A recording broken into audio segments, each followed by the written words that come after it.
Assalamualaikum warahmatullahi wabarakatuh. Bismillahirrahmanirrahim. Alhamdulillahirabbil alamin. Hamdan wa tamjidan wa syukran ala ma aqmata lana min dinil Islam wa nusolli wa nusallimu ala nabiyil huda wa rahmati khatimin nabiyina wa imamil mursalin Sayyidina wa maulana Muhammadin wa ala alihi wa ashabihi ajma'in, amma ba'd. Yang terhormat Bapak Isnaini, Sarjana Pendidikan Islam, Manajemen Pendidikan Islam, selaku dosen pengampu mata kuliah muhadarah. Teman-teman senasib seperjuangan tercinta. Tak lupa pendengar dan pemirsa yang budiman.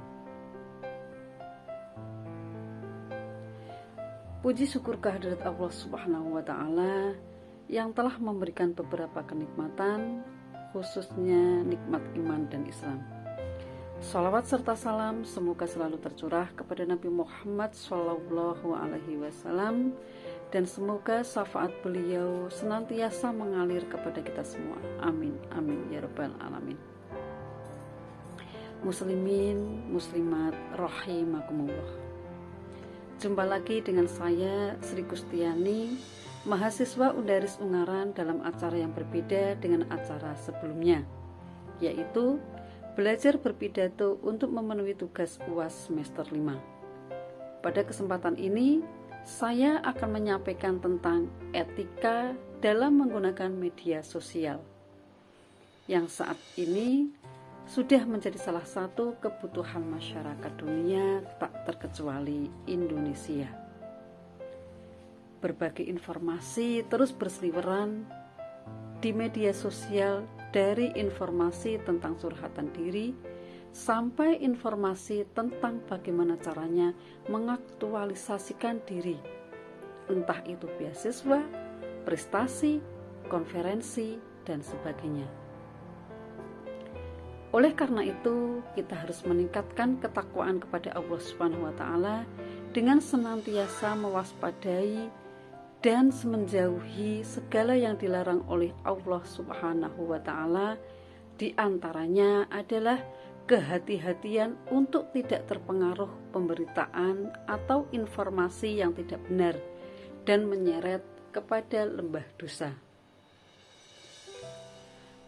Allah Subhanahu wa Ta'ala berfirman dalam Al-Quran surah Al-Hujurat ayat 6, yaitu memerintahkan untuk melakukan tabayun atau klarifikasi terhadap segala informasi yang diterima dan tidak mudah terpengaruh yang mengakibatkan musibah bagi diri sendiri maupun orang lain.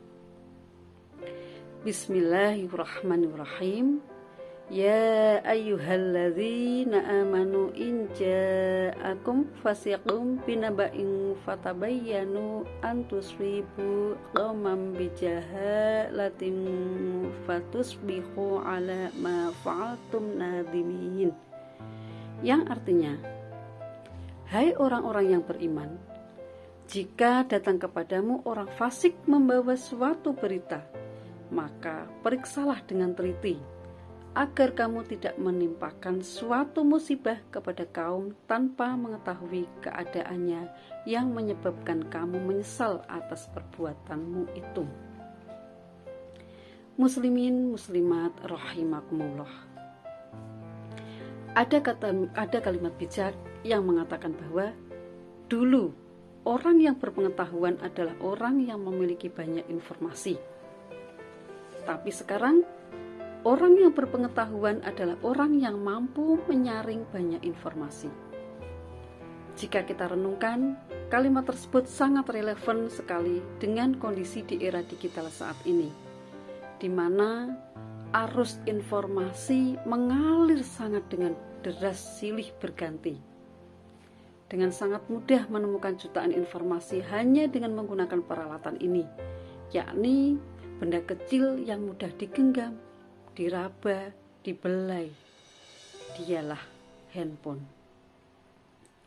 Ditambah lagi dengan kehadiran media sosial seperti Facebook, Instagram, Twitter, WhatsApp, dan sejenisnya. Dunia seakan-akan sudah berada dalam genggaman. Apa yang sedang terjadi di berbagai belahan dunia dan isu apa yang sedang hangat dibicarakan dengan mudah bisa diketahui. Namun kondisi ini ternyata memunculkan permasalahan lain yang cukup memprihatinkan. Derasnya alur arus informasi yang tidak dibarengi dengan kesadaran untuk menyaring dan memilih informasi yang dengan baik, ternyata mewabah di masyarakat. Ditambah lagi budaya tabayun sudah mulai hilang dan membuat masyarakat gampang terpapar berita bohong atau hoax, yang mana tidak hanya menyasar kepada masyarakat berpendidikan menengah ke bawah. Masyarakat dengan pendidikan tinggi, termasuk para tokoh dan publik figur, juga ikut dalam pusaran arus berita hoaks yang diproduksi oleh pihak-pihak serta untuk kepentingan tertentu. Kurangnya kehati-hatian mengakibatkan berita bohong dengan cepat tersebar dan mengakibatkan rusaknya tatanan dalam masyarakat. Oleh karenanya, kita harus ekstra berhati-hati, tidak gegabah, tidak kagetan, dan tidak tergesa-gesa dalam menerima sebuah berita. Harus objektif dan menggunakan hati nurani dalam memahami berita. Jangan sampai informasi salah yang datang dari orang yang disenangi selalu dibenarkan, sedangkan informasi benar dari orang yang tidak disenangi selalu disalahkan. Muslimin muslimat rahimakumullah, sudah saatnya kita kembali berpatokan pada Al-Quran surah Al-Hujurat ayat 6 ini yang menunjukkan dengan jelas tentang haramnya mengambil berita dari orang fasik tanpa melakukan klarifikasi atau tabayun kebenarannya, karena akan membahayakan bagi diri kita sendiri maupun bagi orang lain. Kita harus mengambil berita dari orang yang terpercaya di media sosial, bukan dari orang yang fasik, yakni orang yang keluar dari ketentuan akal sehat, adab sopan santun, dan agama, serta orang yang belum kita kenal kredibilitasnya sebagai orang jujur. Apalagi terkait dengan persoalan agama, kita harus belajar dari ulama-ulama yang sudah jelas kealiman dan silsilah keilmuannya. Hindari belajar agama melalui media sosial dari orang yang tidak paham agama walaupun sering tampil di media sosial.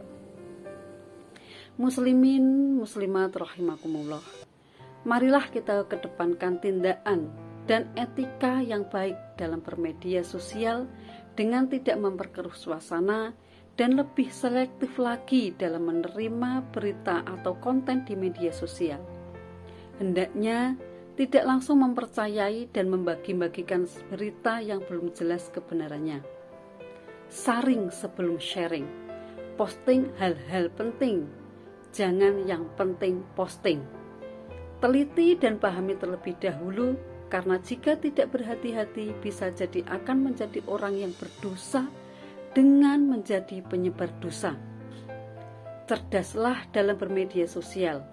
Dan semoga Allah Ta'ala senantiasa membimbing kita ke jalan yang diridhoinya. Amin, amin, ya rabbal alamin.